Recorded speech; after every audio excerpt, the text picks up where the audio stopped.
Bienvenue sur Bulle de Bonheur, le podcast pour prendre le temps d'être heureux. Je suis Raphaëlle Defoucault, chercheuse inconditionnelle de Bulle de Bonheur.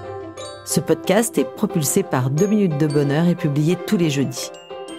Aujourd'hui, c'est dans le calme que nous allons aborder dans cet épisode 243 le sentiment d'urgence et comprendre comment ce stress invisible influence nos choix et notre bien-être. Je suis très heureuse d'aborder aujourd'hui ce thème, car c'est l'un des fondements de la création de 2 minutes de bonheur. Et oui, j'ai fait le constat lors de mes accompagnements que dans nos vies qui sont tellement denses, nous oublions bien souvent l'essentiel. Prendre des moments de qualité avec ceux qu'on aime et s'arrêter pour prendre le temps d'être heureux.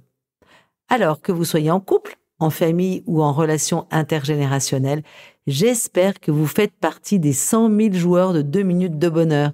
Et si ce n'est pas le cas, rendez-vous sur 2minutesdebonheur.com ou sur amazon.com et procurez-vous un jeu 2 minutes de bonheur.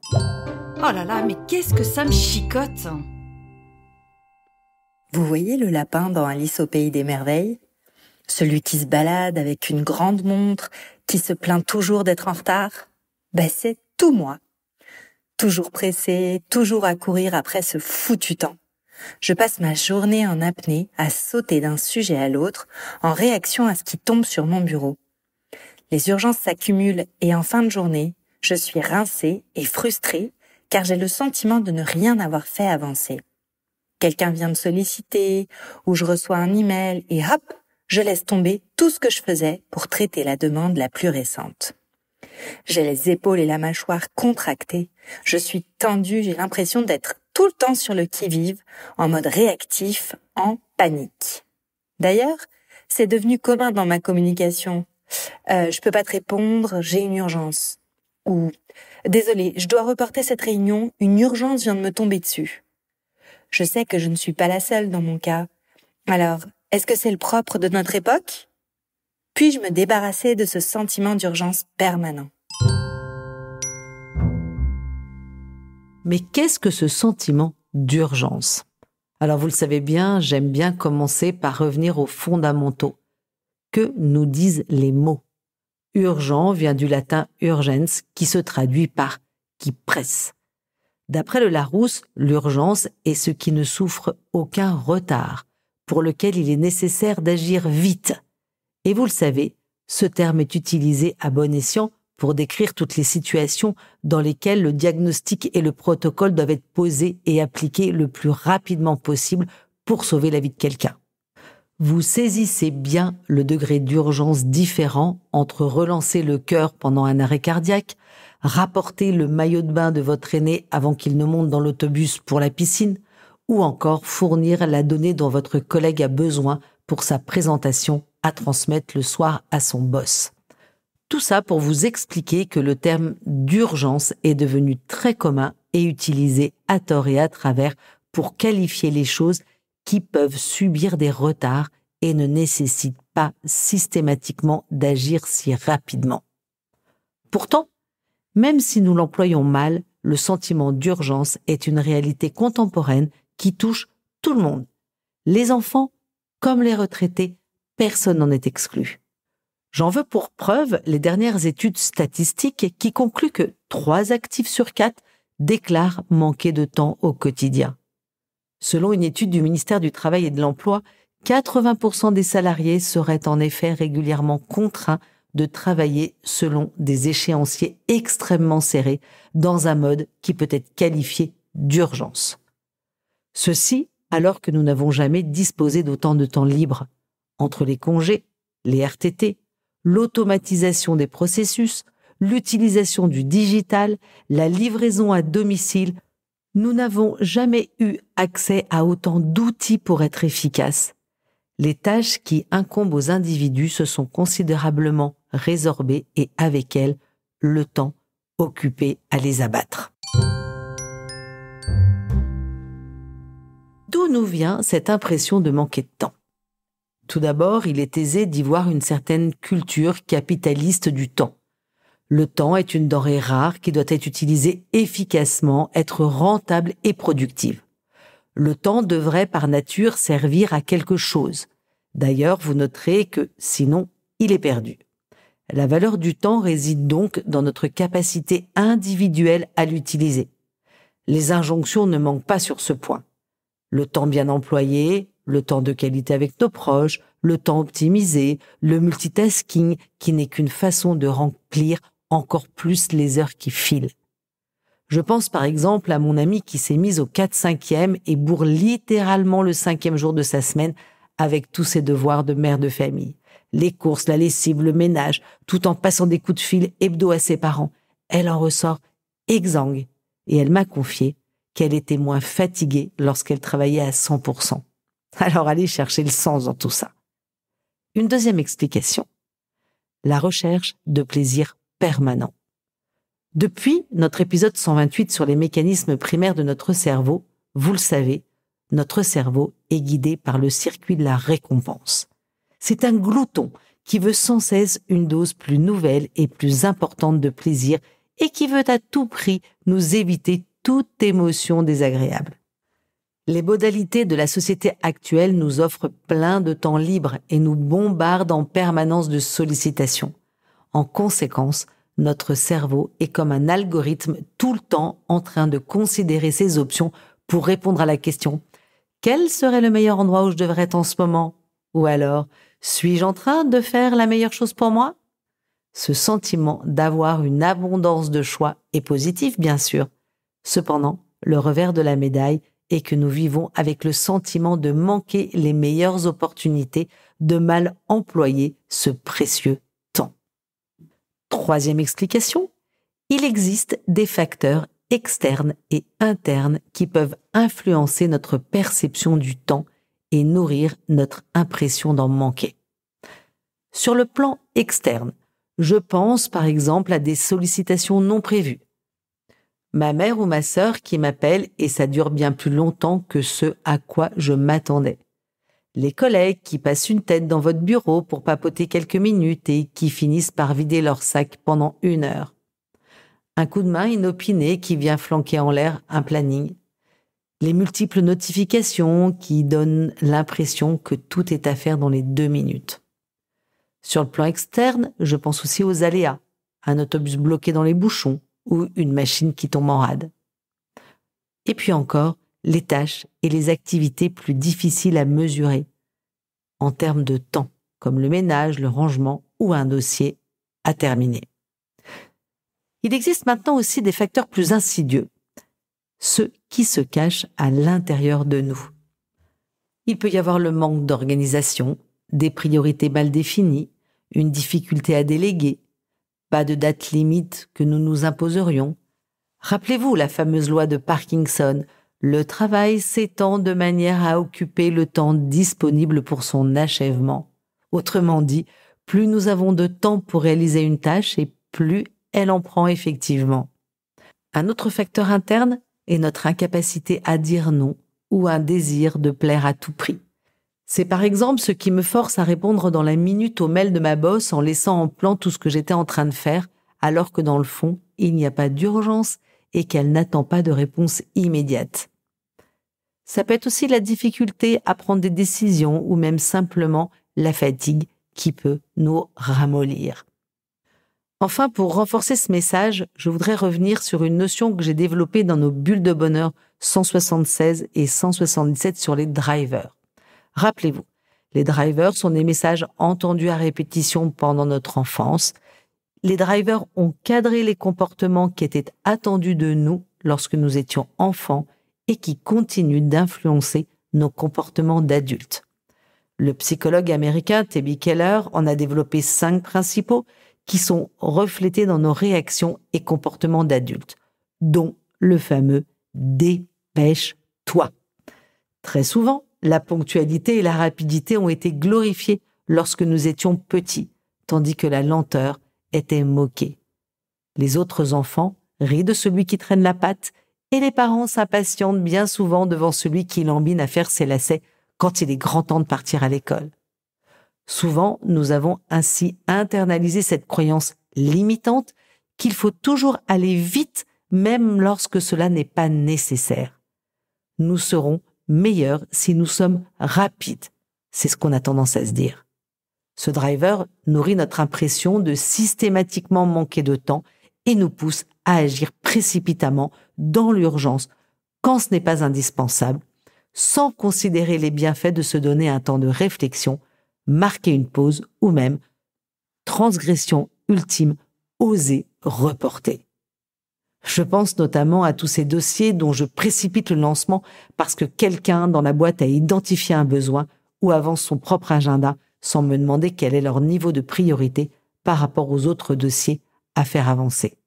Comme si la valeur que j'apporte était conditionnelle à ma rapidité. Mais comment l'urgence influence-t-elle notre quotidien ? Les recherches de T.B. Keller ont permis d'identifier les effets néfastes d'une telle approche centrée sur la vitesse. Effectivement, quelles en sont les conséquences de fonctionner tout le temps sous pression et dans le contre-la-montre ? Premier point, le systématique « je n'ai pas le temps » nous empêche de nous connecter à notre rythme en toute liberté. À réagir en mode urgence, nous faisons la part belle à la solution la plus rapide ou la plus facile qui va nous permettre d'évacuer rapidement quelque chose de notre to-do. Cela réduit le champ des possibles, ça réduit notre marge de créativité. Le temps de réflexion et d'introspection, pourtant, sont souvent féconds et nous permettent souvent de poser de meilleures décisions. Parfois, nous nous précipitons même tout seuls pour nous donner l'impression de progresser, d'avancer, une illusion d'action. Cependant, tout ça ne garantit pas du tout le succès. Deuxième conséquence, nous ressentons une perte de contrôle. Agir en réaction, courir après le temps, ne plus se sentir capable de prioriser, nous donne l'impression de subir plutôt que d'agir. Dans ces conditions, nous perdons confiance en nous et en nos capacités. Le démarrage de quelque chose qui peut s'appeler un cercle vicieux. Troisième conséquence, à force de nous presser, nous avons de plus en plus de mal à nous concentrer sur ce qui compte pour nous et ça engendre de la frustration et de l'anxiété. Lorsque je me lance dans un dossier qui exige de la concentration et que je suis dérangé toutes les 5 minutes par des mini-actions qui ne créent pas de valeur pour mon projet, je ressors de ma matinée agacée, frustrée, peu motivée pour continuer et probablement mécontente de moi-même. Rappelez-vous, lorsqu'on est dérangé dans une tâche, on remet environ 20 minutes pour se concentrer. Autre conséquence, à trop vivre dans l'urgence, le présent devient le seul temps qui compte. François de Livray est un coach français qui s'est beaucoup intéressé à ces notions. Et dans son essai « Question de temps », un manuel de gestion de temps avec des exercices, il identifie 2 comportements néfastes amenés par cette pression à l'urgence. D'abord, le présentéisme. Dans ce cas, considérons ce terme sous l'angle d'une importance démesurée accordée au temps présent. Même si le moment présent est un remède contre l'anxiété, un ancrage dans ce que nous vivons au moment où nous le vivons et qui est bien nécessaire pour le bien-être durable. On en a parlé dans notre épisode 25. Cependant, à être trop dans le présent, ça devient une stratégie de fuite qui nous empêche de construire des plans, de penser à demain. Je pense notamment à des après-midi passés à binge-watcher des séries juste parce que c'est bon de se détendre un peu. Elles sont bonnes dans la mesure où elles ne viennent pas systématiquement concurrencer des stratégies de progrès, des efforts de croissance. Cette fuite au présent nous empêche d'envisager l'avenir et de considérer nos décisions ou nos actions du moment à l'aune de leurs conséquences futures. Enfin, et pas des moindres, le sentiment permanent d'urgence génère un stress excessif qui peut mener à l'épuisement. Je vous ai parlé des bienfaits du stress dans notre épisode 120 « J'aime le stress ». Cependant, là encore, tout est une question de dosage. Lorsque le stress mène à la négligence de soi, il devient néfaste. Allez, je change de regard. Alors, comment reprendre le contrôle ? Comment ralentir dans un monde si pressé ? À m'écouter, peut-être avez-vous le sentiment que l'accélération est le mal du siècle et que vous êtes condamné à subir ces conditions. Bonne nouvelle, vous avez le moyen de reprendre la télécommande de votre rapport au temps, car tout est dans votre tête. Une étude très intéressante menée en 2004 sur 800 actifs en Ohio, aux États-Unis, démontrent le lien étroit entre la place que prennent nos passions, les activités en ligne avec nos valeurs ou encore les tâches dans lesquelles nous nous sentons engagés et notre impression d'être pressés et de manquer de temps. Pour résumer, plus vous accordez de l'espace à ce qui compte pour vous dans votre agenda, et moins vous vous sentirez en mode urgence. Le sentiment d'urgence n'est pas du tout lié à la quantité réelle de temps que nous avons de disponible, mais plutôt à notre perception d'avoir bien employé ce temps. D'une certaine façon, c'est ce que nous expérimentons pendant de belles vacances. Lorsque nous priorisons ce qui nous fait du bien, le temps semble s'écouler plus vite et cependant, nous n'avons pas l'impression d'en manquer. Autrement dit, ce sentiment d'urgence n'a aucune réalité palpable. Et, bonne nouvelle, nous pouvons reprendre la télécommande de notre rapport au temps. Alors voilà quelques stratégies pour apaiser ce sentiment d'urgence. Je voudrais commencer par vous parler de priorité. Un mot un peu valise à la mode, utilisé un peu à tort et à travers et rarement à bon escient. Les priorités sont partout. Tant et si bien qu'elles ne sont plus nulle part, car si tout devient prioritaire, alors plus rien ne l'est. Pour prioriser, je vous invite à passer vos activités au tamis de la matrice d'Eisenhower, qui a été conçue par l'ancien président des États-Unis. J'en ai parlé déjà dans notre podcast 10, Gérer ses priorités. Cette matrice d'Eisenhower différencie en abscisse ce qui est urgent de ce qui ne l'est pas, et en ordonnée ce qui est important de ce qui ne l'est pas. Ce qui est important est à définir dans votre contexte personnel ou professionnel. Posez-vous ces questions. Quels sont vos objectifs à moyen et à long terme? Quelles sont vos valeurs? Quels sont les projets qui vous tiennent le plus à cœur? Quelles sont les relations que vous souhaitez entretenir?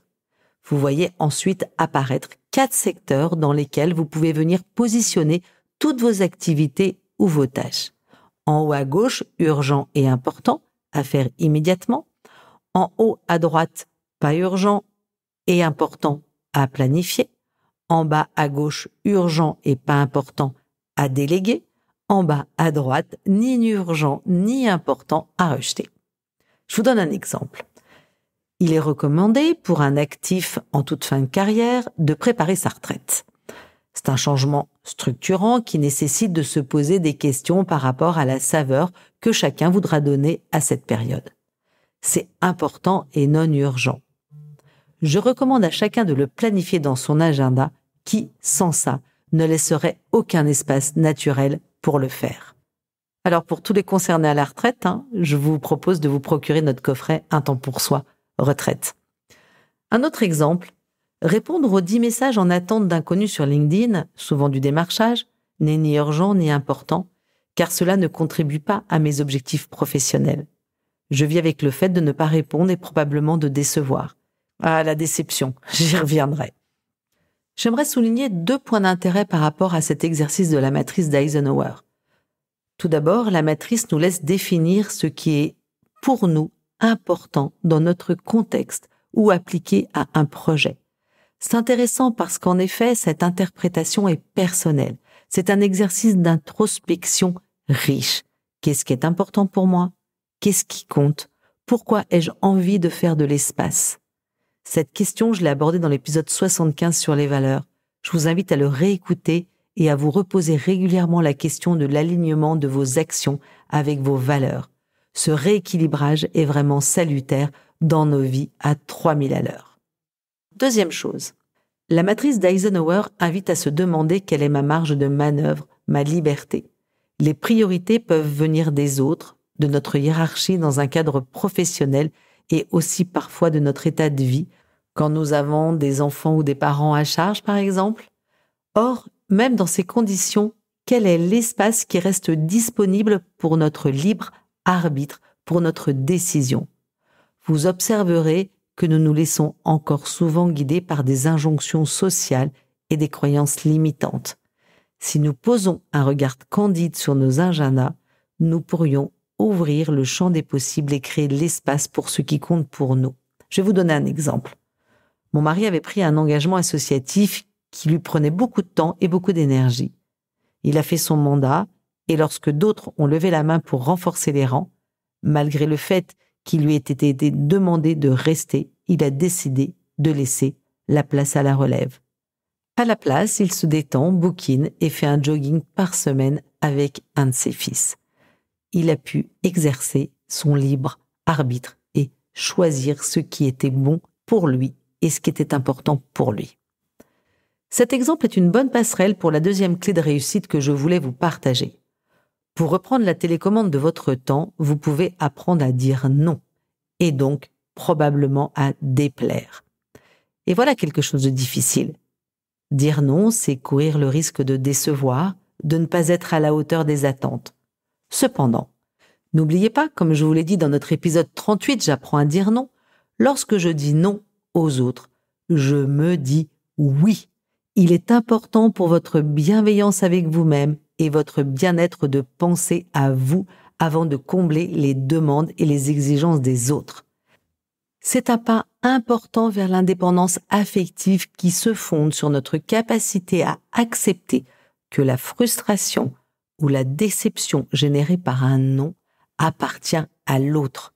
Nous ne sommes pas responsables. Vous seriez même peut-être curieux de voir ce qu'un non bien formulé peut même améliorer la qualité de vos relations avec les autres. Refuser, décliner, c'est aussi une façon de vous choisir, de laisser de l'espace à vos besoins, de mieux vous connaître, de faire preuve d'intégrité et de respect pour vous-même. Je vous invite aussi à interroger votre rapport au jugement des autres et à la honte.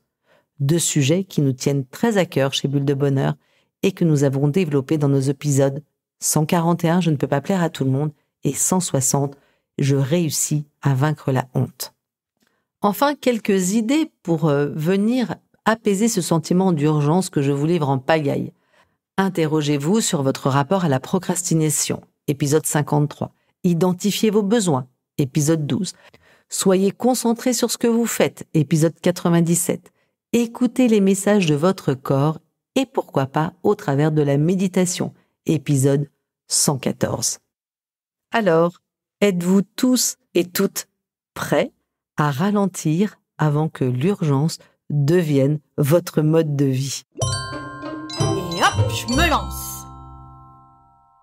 En bref, si je résume, gérer paisiblement ses conflits aide à 1. Avoir une bonne qualité relationnelle, 2. Devenir un renard rusé, puis un hibou sage, et 3. Être une opportunité pour grandir. À vous de jouer, chers auditeurs.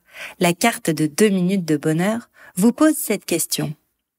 Lorsque vous vivez une tension, souhaitez-vous bien vous défendre ou bien vous entendre?